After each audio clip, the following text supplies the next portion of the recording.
জীবনে কি পেলাম আর কি পেলাম না সেটা ভেবে দুঃখ পাওয়ার থেকে কি পেয়েছি সেটা ভেবেই সুখ পাওয়া কিন্তু অনেক ভাগ্যের ব্যাপার। ছোট্ট এ জীবনে ছোট ছোট ইচ্ছে পূরণ, ছোট ছোট ভালো লাগার গুরুত্বটাই অনেক বড়। জীবনে মানুষ অনেক কিছু পেয়েও হারিয়ে ফেলে, আবার না চাইতে অনেকে অনেক কিছু পেয়ে যায়, সেটা তো সব কিছুই ভাগ্যের উপরে থাকে। হ্যালো এভরিওয়ান, আসসালামু আলাইকুম। সবাই কেমন আছেন? আশা করি সবাই ভালো আছেন এবং সুস্থ আছেন। আলহামদুলিল্লাহ, আল্লাহর রহমতে আমরাও সবাই অনেক ভালো আছি এবং সুস্থ আছি। সকালবেলা ঘুম থেকে উঠেই সকালে নাস্তা তৈরি করে নিলাম। এই তো আলু ভাজি আর হচ্ছে রুটি, আর এদিকে আমার মামুনির জন্য একটু খিচুড়ি বসিয়ে দিয়েছি। এই তো সকাল সকাল সবার নাস্তা করা হয়ে গিয়েছে, আর এদিকে এই যে আমি আমার নাস্তাটা করে নিচ্ছিলাম। আর আজকে সকালে শুধু আলু ভাজি আর রুটি দিয়ে সকালের নাস্তাটা সেরে নিলাম। এই তো মামুনিকে তো একটু একটু করে বাড়তি খাবার দিচ্ছি, তো আলহামদুলিল্লাহ সে একটু করে মুখে নেয়, কিন্তু 2-1 চামচ খাবার পর সে আর কোনো কিছুতেই খেতেই চায় না, মুখ শুধু এদিক ওদিক সরিয়েই নেয়। আর আজকে আমি ওকে একটু গাজর, তারপর ডাল চাল একটু মশলা দিয়ে তারপর খিচুড়ি করে দিয়েছিলাম, আর সেটা দেখলাম 2 চামচের মতো সে একটু খেয়ে নিয়েছে। তারপর হচ্ছে আর খেতেই চাইছিল না।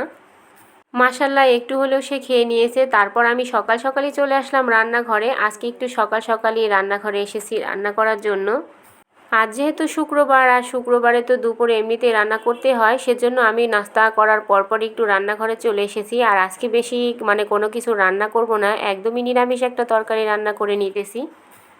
লাউ দিয়ে আর মুগ ডাল দিয়ে একটা ঘন্ট বানিয়ে নিতেছি। আর আমার রান্নাটা প্রায় হয়েও এসেছে, আর আমি ফোড়নটাও দিয়ে দিলাম, আর এখন এটা নামিয়ে নেব। আসলে আমাদের মন যা চায় সেটা করাই উচিত। আজ হঠাৎ করে মনে হলো, আজ যেহেতু শুক্রবার, বাসায় তো অনেক লোকই আসবে সাহায্যের জন্য, তো তাদের জন্য আমি দুপুরের জন্য একটু খাবার রান্না করলে কেমন হয়, তো সেটা ভেবেই রান্নাঘরে চলে এসেছি রান্না করার জন্য।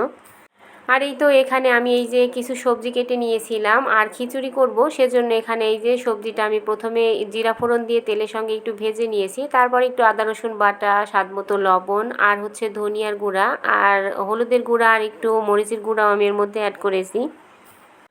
আসলে হঠাৎ করেই মনে হওয়াতে এর মধ্যে আমি আর অন্য কোনো কিছু মিশাইনি, তো এটা দিয়েই আমি আজকে খিচুড়ি রান্না করব। আর খিচুড়ি রান্না করে তারপর হচ্ছে বাসায় যারা আসবে তো তাদের জন্য আমি প্যাকিং করে রেখে দেবো, সেটা একটা একটা করে দিয়ে দেব। কোনো কিছু ভেবে করার থেকে হঠাৎ করে কোনো কিছু মনে হলে সেই মনের চাওয়াটার গুরুত্ব দেয়া কিন্তু আমার কাছে মনে হয় অনেক বেশি ভালো। আর এই যে আয়োজন করে কোনো কিছু করা থেকে হঠাৎ করে কোনো কিছু করে ফেলায় অনেক ভালো।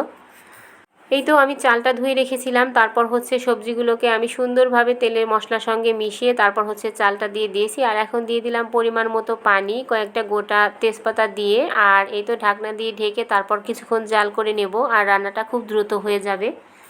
আর এই তো আমি যেহেতু বাইরে গিয়ে খাবারটা দেবো না, বাসা থেকেই দেবো, তো সেজন্য আমি সকাল সকালে রান্নাটা বসিয়ে দিয়েছিলাম। আর এখানে 2 চুলায় আমি রান্নাটা বসিয়ে দিয়েছিলাম 2টা পাতিলের মধ্যে। আর এদিকে এই যে খিচুড়িটা কিন্তু খুব সুন্দরভাবে হয়ে গিয়েছে, আর অনেক সুন্দর একটা ঘ্রাণ বের হচ্ছিল।